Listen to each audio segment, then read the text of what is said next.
Hello guys, how are you today? So today I'll be explaining the physics past papers for the periodic.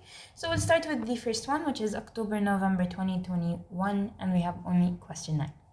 So figure 9.1 shows a cell of electromotive force 1.5 volts and a battery of EMF 6 volts connected in series. Okay, now what's gonna happen is we're gonna take the direction of this 1.5 volts to be positive. So it's gonna be plus 1.5 volts. Now, since these are going in the same direction of the 1.5 volts, then it is gonna be as well plus 6 volts. So if you put on your calculator 1.5 plus 6, you are gonna get then 7.5 volts. So the electromotive force is 7.5 volts. Moving on to the second question, the combined resistance of the three resistors shown in figure 9.2 is 4.4 ohm. They need us to find the resistance of resistor R. We have series and parallel. So to find the equivalent resistance of series and parallel, what we are going to do is first find that of parallel. Okay, so we are going to do 1 over R equivalent is equal to 1 over 2 plus 1 over 3. Okay, so we will get it to be 5 over 6. Now we don't forget to flip it. So it's gonna be then 6 over 5. So for this one, it is what? 6 over 5 ohm. This is the equivalent resistance. Now they're saying that 4.4 ohm is equal to the resistance of this plus 6 over 5 ohm. And then very simply to find the value of R, we're just gonna do R is equal to 4.4 minus 6.5, minus 6 over 5. So if you put it on your calculator, 4.4 minus 6 over 5, you are gonna get an answer of 3.2. So the resistance of resistor R is 3.2 ohm, but of course you have to write all of the steps. Okay, moving on to part B2, they told us the current is 0.94 amperes. They need us to find the potential difference across the combination of resistors. Now, very simply, this is a really simple question. We're just gonna go back up and we are gonna take what? We are gonna take the combined resistance, which is 4.4. Okay, this is the resistance we are using. And to calculate the potential difference across these combined resistors, we are going to take the current, which is 0.94, and multiply it by this resistance to get an answer of 4.1 volts. That's it for the first past paper. So we move on to the second past paper, which is October-November 2020. Now, although for this past paper we have only 9A and B, I believe C is also important. So figure 9.1 shows a bar magnet and 4 plotting compasses A, B, C, and D. They said on figure 9.1, draw an arrow on each of the 3 plotting compasses B, C, and D to show the direction of the magnetic field. So very simply, we are given what? We are given the direction of one of the compasses. So just by the direction of one of the compasses, we know that here it's going to be north and south. Why? It's because it will flow from the north to the south, causing what? A flow to the right. Okay, so it's also gonna come like this. And we know that on the sides, it goes from the North Pole to the South Pole, from the North Pole to the South Pole. So if we're gonna draw the direction of the compasses, this one is gonna go like this. This one is gonna go like this. So they will always go in the direction of the magnetic field. And this one is gonna go like this. It will follow the arrow of the magnetic field. And this is it for part A. Moving on to number 2, label the magnetic poles north and south. We already did this. Now part B, describe one method for demagnetizing a bar. So literally, very simply, we can say literally anything. So if you think of anything, for example, heating it by exposing the magnet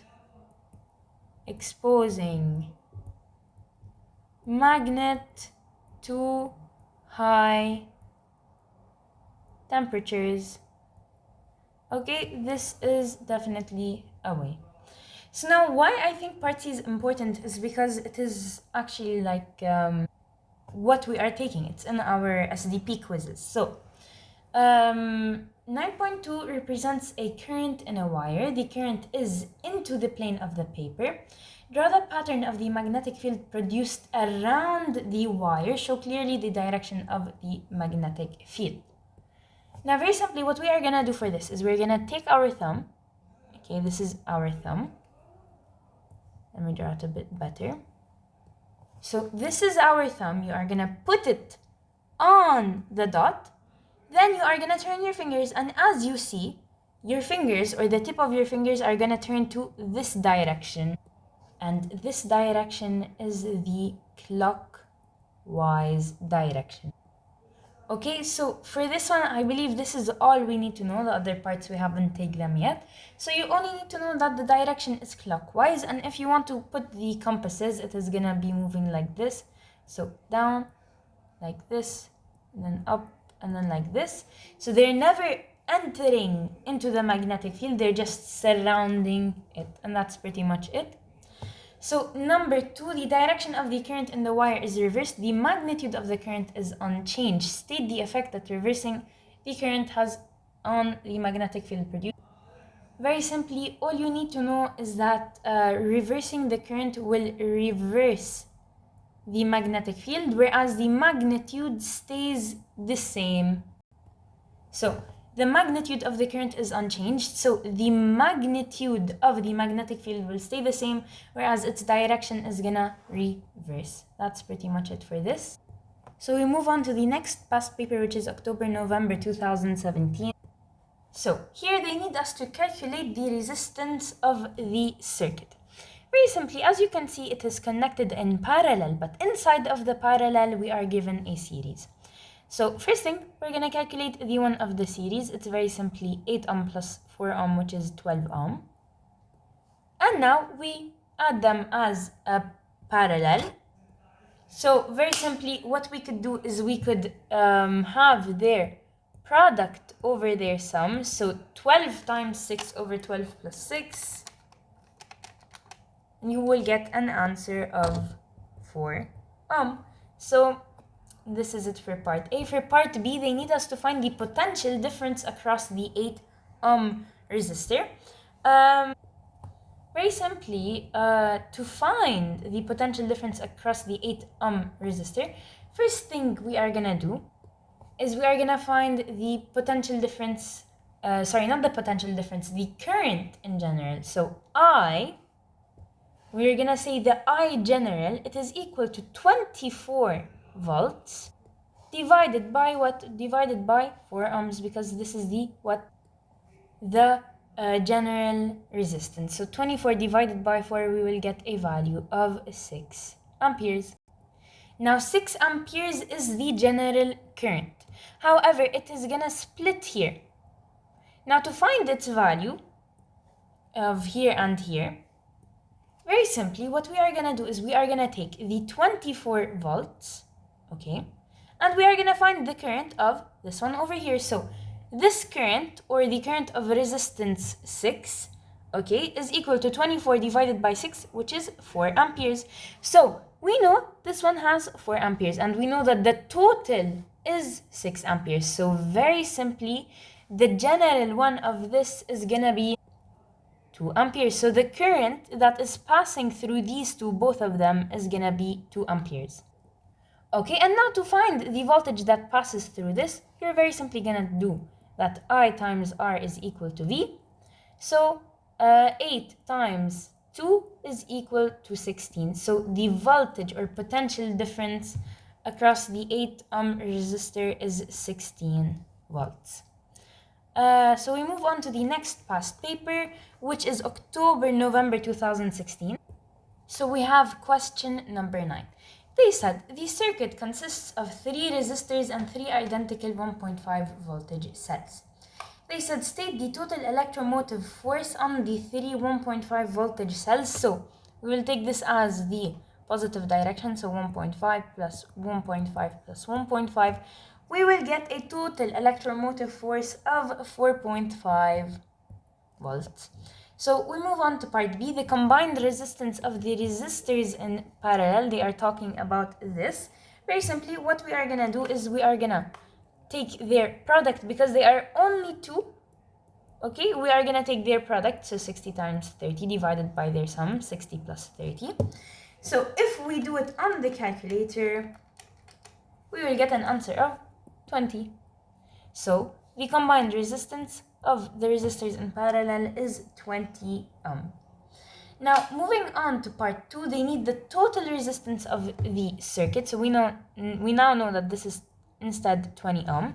So to find the total resistance, we just need to add these two together. It is then gonna be 75 ohm.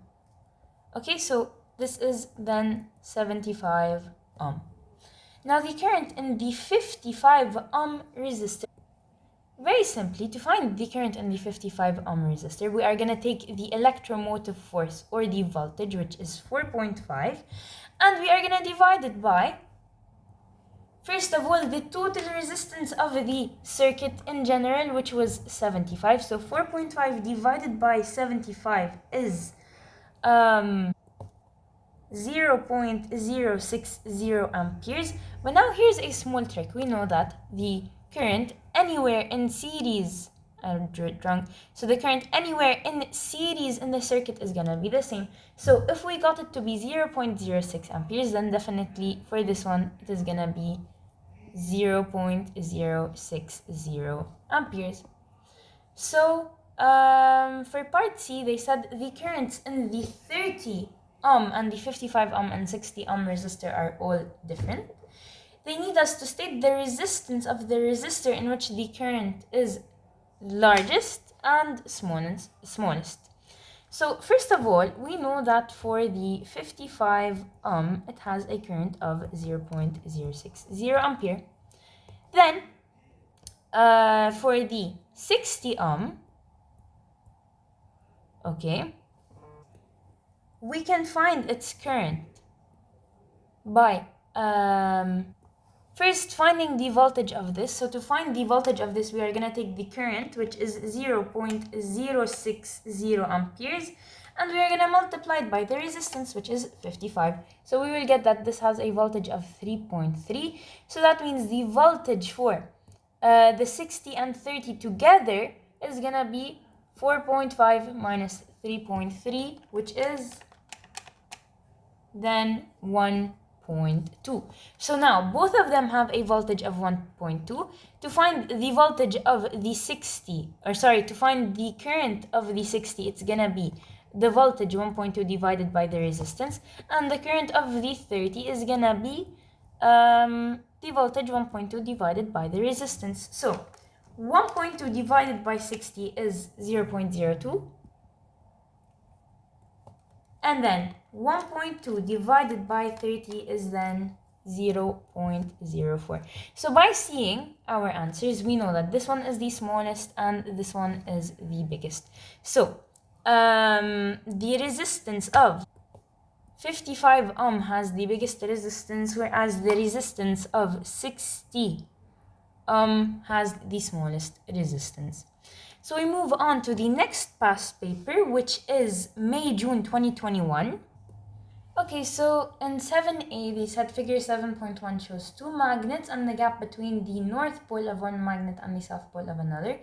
They said draw three lines to show the pattern and direction of the magnetic field in the graph. So very simply what happens is we know it will flow from the south to the north. So inside it flows from the south to the north. Then from the outside it will flow from the north to the south. From the north to the south. Okay, I'm going to use a different color. So north to south. Okay, but this one is going to continue from here all the way to here, because from outside it will flow from the north to the south. And this one is going to continue from here all the way to here, because it continues from the north to the south. So that is pretty much it for the magnetic field.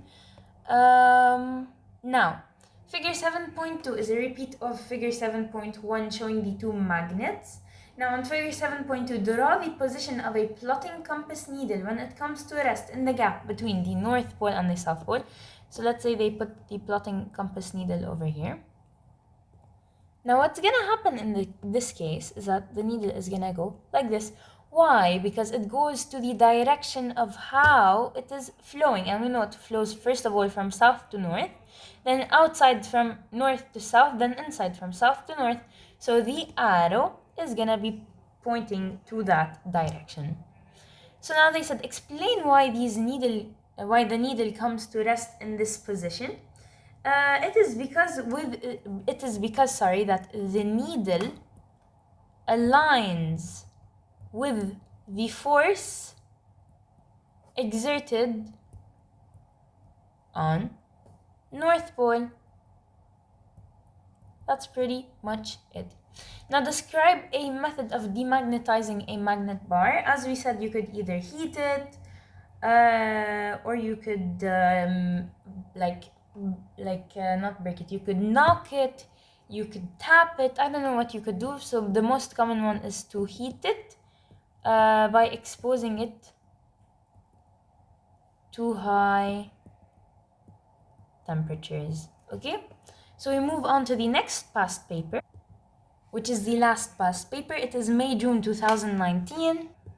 We have figure 10.1 shows a circuit containing a filament lamp of resistance 0.30 ohm and two resistors, each of resistance 0.2 ohm. They need us to calculate the combined resistance of the lamp and the two resistors. Very simply, we will deal first with the parallel. To do that, we are gonna have their product over their sum. So if we do it on the calculator, it is gonna be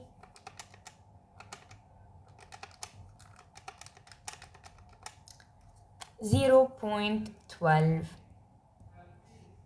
So their equivalent resistance is 0.12.